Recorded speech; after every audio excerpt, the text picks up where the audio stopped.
2026 সালের জানুয়ারি মাসে কিন্তু শবে মেয়ারাজ, অর্থাৎ এই বছরের জানুয়ারি মাসে কিন্তু শবে মেয়ারাজ। তাই আজকে আপনাদেরকে আমি এই সংক্ষিপ্ত ভিডিওর মাধ্যমে জানিয়ে দিব 2026 সালের কত তারিখে শবে মেয়ারাজ এবং কটি রোজা রাখবেন এবং কত রাকাত নামাজ পড়বেন এবং কোন কোন সূরা দিয়ে নামাজ পড়বেন। ইনশাআল্লাহ ধৈর্য সহকারে ভিডিওটি দেখার অনুরোধ রইল। আল্লাহ পাক রব্বুল আলামিন সূরা বনী ইসরাঈলের মধ্যে ইরশাদ করেছেন, সুবহানাল্লাযী আসরা বিআবদিহি লাইলাম মিনাল মাসজিদিল হারাম ইলাল মাসজিদিল আকসা ইলা আখির আয়া।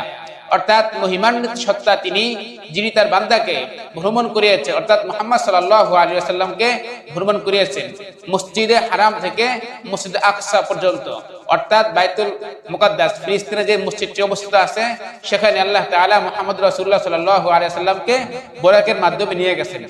শুধু তাই নয়, সেখানে নিয়ে সমস্ত আম্বিয়া কেরাম অর্থাৎ পূর্ব যুগের সমস্ত নবীদের ইমামতি করিয়েছেন আমাদের নবী, প্রিয় নবী মুহাম্মদ সাল্লাল্লাহু আলাইহি ওয়াসাল্লামকে দিয়ে। মুহাম্মদ সাল্লাল্লাহু আলাইহি ওয়াসাল্লামকে আল্লাহ সেখানে সেদিন সম্মানিত করেছেন সমস্ত নবীদের মধ্যে। এরপরে তিনি বোরাকের মাধ্যমে আরশে আজিমত চলে যান জিবরাইল আলাইহিস সালামের মাধ্যমে।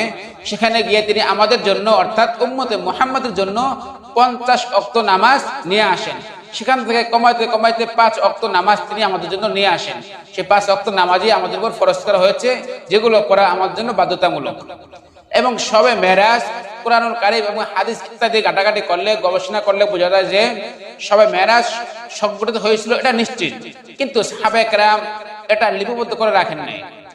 তো শবে মেরাজ হলো রজব মাসের 27 তারিখ দিবাগত রাত্রিতে, যেটা এই বছর অর্থাৎ 2026 সালে জানুয়ারি মাসের 16 তারিখ দিবাগত রাত্রিতে শবে মেরাজ অনুষ্ঠিত হবে। আবার বলছি, 2026 সালের জানুয়ারি মাসের 16 তারিখের দিবাগত রাত্রিবেলা শবে মেরাজ অনুষ্ঠিত হবে। এই শবে মেরাজের রোজা কয়টি এবং কি কি নামাজ পড়বো, কোন সূরা দিয়ে নামাজ পড়বো, কয় রাকাত নামাজ পড়বো। দেখেন সাহাবায়ে কেরামগণ এই দিনটাকে তারা লিপিবদ্ধ করে রাখেন নাই। শবে মেরাজ হয়েছিল, এটা 100% সত্য, এতে কোনো সন্দেহ নেই, কিন্তু কোন তারিখে হয়েছিল, কি বারে হয়েছিল, সেটা সাহাবায়ে কেরামগণ কেউই সঠিকভাবে লিপিবদ্ধ করে রাখেন নাই। তাই এই দিনের নির্ধারিত কোনো রোজা নেই। কিন্তু যেহেতু নবী সাল্লাল্লাহু আলাইহি ওয়াসাল্লাম রজব এবং শাবান এই দুইটা মাসে বেশি বেশি রোজা রাখতেন, তাই আমরাও এই মাসে বেশি বেশি রোজা রাখবো, যাতে করে রমজান মাসে আমাদের জন্য রোজা রাখতে কষ্ট না হয়।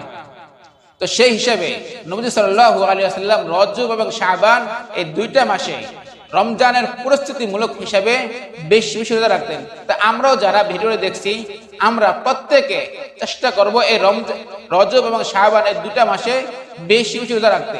যদি তাও না পারে, কমপক্ষে একটা দুইটা যাই পারি, কেননা রাসূল সাল্লাল্লাহু আলাইহি ওয়াসাল্লাম প্রত্যেক সোমবার এবং বৃহস্পতিবার এই 2 দিনে বেশি বেশি রোজা রাখতেন। তো আমরাও এই 2 দিনে বেশি বেশি রোজা রাখার চেষ্টা করব।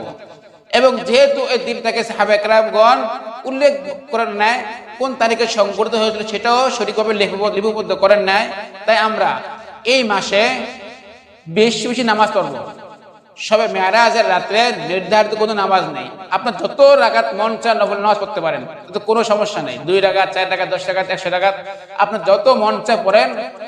এবং এই মাসটাতে বেশি বেশি নামাজ পড়েন, এতে করে আমাদের নফল নামাজ পড়ার সব হবে। এবং নফল রোজা আমরা যত বেশি বেশি রাখতে পারি এই মাসের মধ্যে, এবং এই মাসে যত বেশি দান সদকা করতে পারি, আমরা মানুষকে খাওয়াতে পারি, এই মাসে আমরা মানুষকে বেশি বেশি খাওয়ানোর চেষ্টা করব, বেশি বেশি দান সদকা করার চেষ্টা করব, এবং বেশি বেশি নফল রোজা নফল নামাজ পড়ার চেষ্টা করবো ইনশাআল্লাহ। আবারও বলছি, শবে মেরাজে নির্ধারিত কোনো রোজা নাই, নির্ধারিত কোনো নামাজ নেই। আল্লাহ তাআলা তৌফিক দান করুক, আমিন।